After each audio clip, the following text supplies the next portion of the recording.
10వ వచనాన్ని తీసుకుందాం. The book of Matthew chapter 21 verse 10.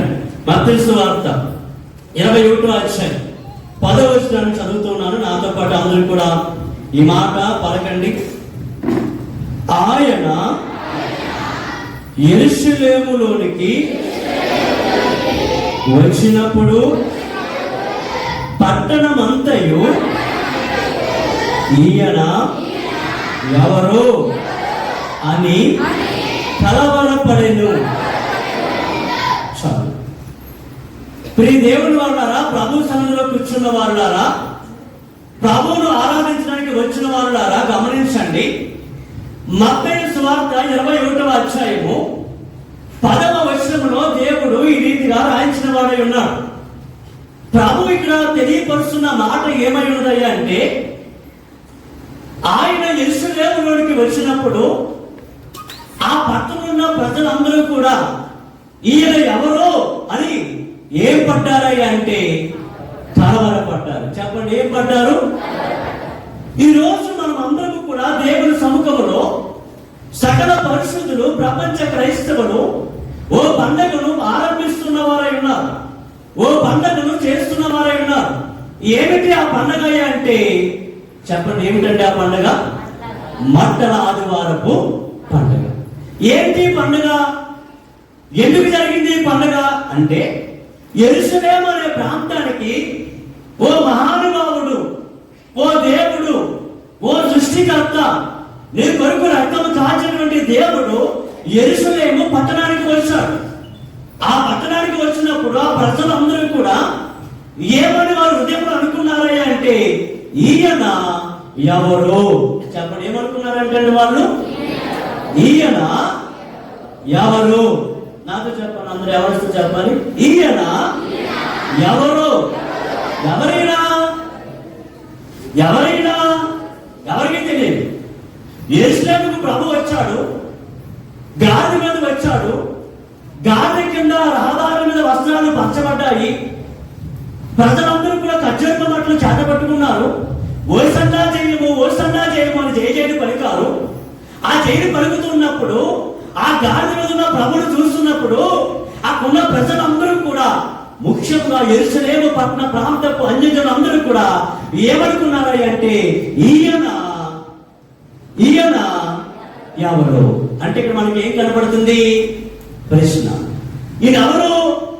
నేను మీ ఊరు వచ్చినప్పుడు, మీ ఊరి మీద తిరుగుతున్నప్పుడు, గుర్రబండిలో ఊరేగింపబడుతున్నప్పుడు ఊరి ప్రజలందరూ కూడా ఏమనుకుంటారు? ఈయన. ఇప్పుడు మనం కనుక ఇప్పుడు యేసు ప్రభు కాలంలో చేసినట్టుగా రోడ్లన్నీ మనయన్నీ రోడ్డు మీద పడిపోయి మీ సేవలన్నీ పరిచేసి, నేనేమో గాడి మీద ఎక్కేసి, ఈ పిల్లలేమో ఈ మనసులేమో ఖర్జూర మాటలు పట్టేసుకుని నేను గాడి మీద కూర్చుని రోడ్డు మీద మీ సేవల మీద నడుస్తా ఉంటే, ఇప్పుడు మన ప్రాంతపు ప్రజలు, మన గడత వాసులు ఏమనుకుంటారు? ఈయన అంటే నేను ఎవరో తెలుసు, కానీ ఈ వ్యక్తి ఎవరు, ఈ కొత్త వ్యక్తి ఎవరు, ఈయన ఎవరు అనుకుంటారు. ఆనాటి ప్రజలంతా కూడా అంటండి, యేసు ప్రభు యెరూషలేము పట్టణానికి వెళ్ళినప్పుడు, గాడి మీద ఆశ్చర్యం ఉన్నప్పుడు, ప్రజలందరూ కూడా జయజయని పలుకుతున్నప్పుడు వారు అనుకున్నటువంటి మాట ఏమిటాయంటే, ఈయన ఎవరు అని పలుకుతున్నారు. ఈరోజు మన అంశం ఏమిటాయంటే, ఈయన ఎవరు? చెప్పండి, ఈయన. ఈరోజు మన ప్రశ్న ఏమిటాయంటే, ఈయన ఎవరు? గాడి మీద ఉన్నటువంటి ఆయన ఎవరు? ఖర్జూర మాటల చేత జయజయను కొట్టించుకున్నటువంటి ఆయన ఎవరు? వస్త్రాల మీద నడుస్తున్న ఆయన ఎవరు? యెరూషలేముకు వచ్చిన ఆయన ఎవరు? మనకి తెలియాలి. ఆనాటి ప్రజలకి ఆ విషయం అర్థం కాక ఈయన ఎవరు అని చెప్పి ఏం పడ్డారయ్యా అంటే, ఈయన ఎవరు అని ఏం పడ్డారంటే అండి, కలవరపడ్డారంట. కలవరం ఎప్పుడు కలుగుతుందో తెలుసా? విశ్వాసం లేనప్పుడు, మనకి తెలియనప్పుడు, నమ్మకం లేనప్పుడు మన హృదయంలో ఏం పడుతుంది అంటే కలవరం పడతారు. మీరు తీరవలసినది కానీ యెషయా 26వ అధ్యాయము 16వ వచనంలో ఈ మాట ఉంది. అక్కడ ఏముందో తెలుసా?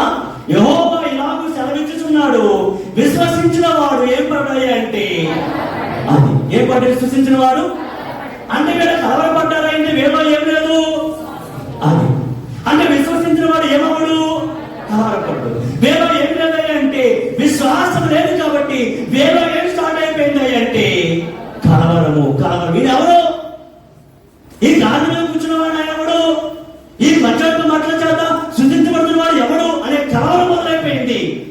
ఎందుకంటే వాళ్ళు ఏమి లేదో తెలుసా? విశ్వాసం లేదు. విశ్వాసం ఉంటే దేవుని చూడగలుగుతాం. విశ్వాసం ఉంటే దేవుని దర్శనాలు చూడగలుగుతాం. విశ్వాసం ఉంటే దేవుని ప్రత్యక్షతను మనం పొందుకోగలుగుతాం. విశ్వాసం లేకపోతే మన హృదయంలో ఏమైపోతాయి అంటే కలవరి పడిపోతుంది. మా అమ్మాయి నాతో ఒకసారి మాట్లాడింది. ఆ అమ్మాయి ఏముందంటే, నాకు దర్శనాలు రావడం లేదు బాబాయ్ అంది. విశ్వాసం ఉంచమ్మా, దర్శనాలు వస్తాయమ్మా అని చెప్పాను. తర్వాత మరొకసారి తగిలి వాళ్ళ ఇంటికాడ ఆ అమ్మాయి అంది, బాబాయ్ మరి విశ్వాసం ఉంటేనే దర్శనాలు వస్తాయన్నావు, మరి బైబిల్ గ్రంథంలో నెబుకద్నెజరు రాజు గారు ఉన్నారు కదా బాబాయ్, మరి ఆ నెబుకద్నెజరుకి విశ్వాసం లేదు, దేవుడు అంటే తెలియదు కదా, అయినా మరి అతనికి దర్శనం కలిగింది కదా అని అడిగింది.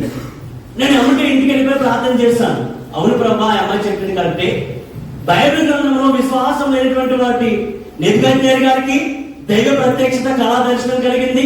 విశ్వాసం లేనటువంటి ఫరో రాజు గారికి కూడా ఆదికాండం 41వ అధ్యాయంలో ఏం కలిగింది? కళ కలిగింది, దర్శనం కలిగింది. అంత మాత్రమే కాదు, ఫరో ఐగుప్తు రాజుగారి దగ్గర ఎవరుండేవారంటే పాననాయకుడు, భక్ష్యగాడు ఉండేవాడు, వాళ్ళకు ఏం కలిగింది? వాళ్ళ అన్నిటిలో దర్శనం కలిగింది. అమ్మాయి గట్టిగా మాట్లాడింది, ప్రభా ఇదిగో దేవదాస్ గారు మాట చెప్పారు, నీకు తెలియని విషయంలో ఎవరిని అడగమన్నారు అంటే దేవుడు అడిగి తెలుసుకోమన్నారు, నేను అడుగుతున్నాను సమాధానం చెప్పు అని ప్రార్థన చేశాను. అప్పుడు ప్రభు చెప్పాడు. ఆయన చెప్పిన మాట ఏమిటాయంటే నిజమే, దర్శనము రావడానికి, పరిశుద్ధాత్మ పొందడానికి బాప్తిస్మముతో రక్షణతో సంబంధం లేదు. దర్శనాలు అన్యజనులు కూడా కంటారు, కళలు అన్యజనులు కూడా వస్తాయి, పరిశుద్ధాత్మ అన్యజనులు కూడా పొందుకుంటారు అని చెప్పాడు. మరి కానీ ఇక్కడ ఒక మాట ఉంది, ఆ మాట తెలియపరచు అని చెప్పాడు. ఆ పాప ఇక్కడ ఉంది కాబట్టి సభాముఖంగా అందరికీ తెలియజేస్తున్నా. ప్రభు నాకు తెలియపరిచిన ప్రత్యక్షత ఏమిటాయి అంటే నిజమే, అన్యజనులకు కూడా, విశ్వాసం లేని వారికి కూడా కలవలు వస్తాయి. కానీ ఆ కలవ ద్వారా వాళ్ళు ఏం కలుగుతాయో తెలుసా? కలవరాలు కలుగుతాయి. చెప్పండి, ఏం కలుగుతాయి? కలవరాలు కలుగుతాయి. మీకు చూపించమంటారా? మీరు తర్వాత చదువుకొని నోట్ చేసుకోండి, కావాలి రికార్డింగ్ అవుతుంది కాబట్టి మరలా చూసుకోండి. ఆదికాండం 46వ వచనంలో ప్రాణదాయకుడు భక్ష్యకారుడికి కల వచ్చింది. ఆ కళను బట్టి 6వ వచనంలో మాట్లాడుతున్నాడు. 46 ఆదికాండంలో వారి హృదయములు అంటండి ఎలాగైపోయినాయి అంటే చింతాకాంతులు అయిపోయినాయి అంటే, అంటే వారి హృదయంలో ఏం కలిగింది? కలవరం కలిగింది. ఆదికాండం 41వ అధ్యాయానికి వస్తే అక్కడ ఎవరికి కళ కలిగింది, దర్శనం కలిగిందయ్యా అంటే అక్కడ ఫరో రాజు గారికి దర్శనం కలిగింది. 8వ వచనంలో రాసిన మాట ఏంటంటే ఫరోకు కలిగిన దర్శనమును బట్టి అక్కడ హృదయం ఏమైపోయింది అంటే కలవరపడిపోయింది అని అక్కడ ఉంది. అంత మాత్రమే కాదు, మత్తయి సువార్త 2వ అధ్యాయంలో ఏ రోజు రాజుగారి దగ్గరికి వచ్చి జ్ఞానులు అన్నారు, ఇదిగో యోదయ దేశంలో పుట్టిన రాజు ఎక్కడ ఉన్నాడు అనగానే, ఏ రోజు రాజుగారి జీవితంలో 4-5 వచనాలు మీరు చదువుకుంటే, ఏ రోజు రాజుగారికి యేసు ప్రభు మాట వినబడగానే, రాజుని పలకగానే ఏ రోజు రాజుగారి హృదయంలో ఏమైపోయింది అంటే కలవరం మొదలైపోయింది. దానియేలు 2వ అధ్యాయం 1వ వచనంలో నెబుకద్నెజరు గారు తన 2వ సంవత్సరంలో నెబుకద్నెజరు రాజ్యాన్ని ఏలుతున్నప్పుడు, బాబిలోను దేశాన్ని ఏలుతున్నప్పుడు 2వ సంవత్సరంలో 1వ వచనంలో రాయబడింది 2వ అధ్యాయంలో అతను ఒక కళ కన్నాడు. ఆ కళను బట్టి అతను హృదయం ఏమైపోయింది అంటే కలవరం చెందింది అని వాక్యం తెలియవస్తుంది. అంటే కళలు, దర్శనాలు అన్నిటిలో కూడా వస్తాయి. కానీ ఆ దర్శనాలు వచ్చినప్పుడు, ఆ కళ వచ్చినప్పుడు అన్నిటికి ఏం కలిగింది అంటే కలవరాలు కలుగుతాయి, కలవరాలు కలుగుతాయి. కానీ దేవుడు నమ్ముకున్న బిడ్డలకు యేసు ప్రత్యక్షమైనప్పుడు, దర్శనం చూసినప్పుడు, ఆ మహానుభావుడు మాట విన్నప్పుడు ఏం కలగదయ్యా అంటే కలవరం కలగదు. విశ్వసించిన వాడు కలవరపడు. ఆ ఖర్జూర మాటలు పట్టుకున్న వారికి ఎవరికైనా కలవరం వచ్చిందా? యేసు ప్రభువు చూడగానే కలవరం రాలేదు. జై జైలు కొట్టే వారికి ఎవరికైనా కలవరం వచ్చిందా? శిష్యుడికి ఎవరికైనా గాడులు తోడుకొచ్చినటువంటి శిష్యుడు కలవరం వచ్చిందా? రాలేదు. కానీ బైబిల్ ఎవరికి కలవరాలు వచ్చాయంటే అన్యజనులకు కలవరాలు కలిగాయి. మీరు యేసేపు గారికి కలవరం కలగలేదు కల వచ్చినప్పుడు. దానియేలు గారికి కల వచ్చింది, దర్శనం వచ్చింది, కలవరం రాలేదు. తర్వాత ప్రకటన గ్రంథంలో యోహాను గారికి కల వచ్చింది, దర్శనం వచ్చింది, కానీ అతనికి ఏమి రాలేదు అంటే కలవరం రాలేదు. అంటే క్రైస్తవ బిడ్డలకు యేసు ప్రభు ప్రత్యక్షమైనప్పుడు, దర్శనం చూసినప్పుడు, కల వచ్చినప్పుడు వారికి ఏం కలగదాయి అంటే కలవరాలు కలగవు. విశ్వసించిన వాడు ఏం పడ్డాయి అంటే కలవరపడడు. ఇప్పుడు ఈ ప్రజలందరూ కూడా ఈ యెరూషలేము పట్టణపు వాసన ఉన్నటువంటి కొంతమంది హృదయములు ఈయన ఎవరో అని చెప్పి ఏం కలిగింది అంటే కలవరం కలిగింది, కలవరం కలిగింది. అంటే అంటే మనం అందరం గమనించిన మాట ఏమిటంటే, విశ్వాసం లేని వారికి, అన్యజనులకి యేసు ప్రభు పేరు వింటే, యేసు ప్రభు మాట పలికితే, యేసు ప్రభు అద్భుతాన్ని చేస్తాడనేటువంటి మాట పలికితే వారికి ఏం కలుగుతాయి అంటే కలవరాలు కలిగింది. మీ జీవితంలో కూడా మహిమ మందిరంలో కూర్చున్న వాళ్ళారా, దేవుని ఆరాధిస్తున్న వాళ్ళారా, కలవరాలు ఉన్నాయేమో. మీ జీవితంలో కలవరాలు ఉన్నాయేమో. నాకు పిల్లలు పుడతారా పుట్టారనే కలవరము, నేను పాస్ అవుతున్నాననే కలవరము, నేను ఇల్లు కట్టగలనా కట్టలేదనే కలవరము. ఇటువంటి కలవరాలు నీలో ఉంటే ఈ రోజు నువ్వు ఏం చేయాలంటే దేవుణ్ణి ఏం చేయాలి? విశ్వసించాలి. విశ్వసించిన వాడు ఏం పడ్డు? కలవరపడ్డు. అంటే ఈ రోజు నీలో కలతలు ఉన్నాయా, కలవరాలు ఉన్నాయా, చింతలు ఉన్నాయా? అయితే ప్రభు చెబుతున్నాడు, మీ చింత యావత్తు నా మీద వేసేయండి, నన్ను విశ్వసించండి, నన్ను నమ్ముకోండి, అప్పుడు నీకేమవుతారా అంటే చెప్పండి, ఏమవుతుంది? ఈ చింతలన్నీ కలవరాలన్నీ కూడా తొలగిపోతాయి. కాబట్టి గమనించండి, దేవుడి మీద విశ్వాసం ఉన్న వారికి ఏ దర్శనం చూసినా, ఏ కళ చూసినా, యేసు ప్రభువును స్వయంగా చూసినా నీకేం కలగదయ్య అంటే కలవరము కలగదు, కలవరము కలగదు. అన్యజనులు కలవరపడ్డారు. ఈ దర్శనం ఏమిటో, ఈ కొరువు ఏంటో, ఈ యొక్క దర్శనం చూసినటువంటి ఈ భాగ్యం ఏమిటో అని కలవరాలు వచ్చాయి. కానీ విశ్వసించిన వారికి ఇప్పుడు కూడా ఏం కలగదయ్య అంటే కలవరము కలగదు. దర్శనాలు నిజం, స్వప్నాలు నిజం, జరుపుకుంటా వస్తున్నాయి కాబట్టి నమ్ముతున్నా. అందుకే నాలో కలవరం లేదు. ఒక ఆయన చెప్పాను, మీ తోటలో బహు లాభం వస్తుందని చెప్పి తారీఖు మండలంలో పరిచయం చేశాడు. అప్పుడు నాకు అనిపించింది, దేవుడు చెప్పింది చెప్పాను, వచ్చింది, అయిపోయిందండి.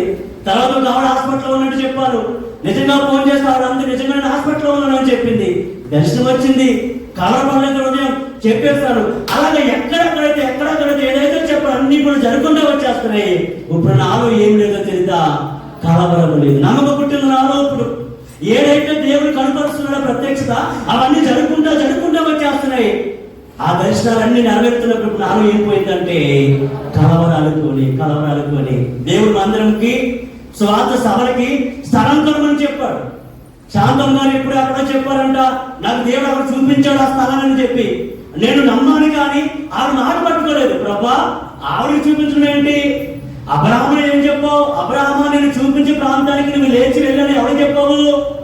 అబ్రాహాముకే చెప్పావు. నా సేవ, నా సువార్త, నా సభ నాకు చెప్పాలి, నువ్వు నాకు చెప్పాలని ప్రార్థన చేస్తే మన వారంలో దర్శనం చూపించాడు. ఆ స్థలం అంతా కూడా సభలు పెడుతున్నట్టు ఈ వారంలో మీకు కన్నుల పండగ లాంటి వార్త ఏంటో తెలుసా? 3 సెంట్లు స్థలం కొనేసామండి. హల్లెలూయా. చప్పడపట్టండి. సంతోషంగా లేదా? మీతో ఎవరు లోపాలకుండా ఇది అర్థమవుతుందా? ఈ వారము మహిమ మందిరానికి సభలకి మన నేను దేవుడికి ఇచ్చేసింది కాకుండా 4 సెంట్లు కాకుండా ఈ వారం ఎన్ని సెంట్లు స్థలాన్ని మీకు దేవుడు ఇచ్చాడు అంటే 3 సెంట్లు స్థలం. 4 3 ఎంత అయిపోయింది? 7 సెంట్లు స్థలం అయిపోయింది. మొత్తం ఆ రోడ్డు నుంచి రోడ్డు వరకు మొత్తం అక్కడ కొనేసి పెట్టేస్తాం. ఎలాగో తెలుసా? కలవరం లేదు, విశ్వాసం ఉంది, దర్శనం ఉంది. ఒక ఆయన మందిరం కాలిపోతున్నప్పుడు ఒక వివేక్ గారు మంచి పాట పాడారు. ధనమైతే లేదు కానీ ఏముంది? నాకు దర్శనం ఉందన్నారు.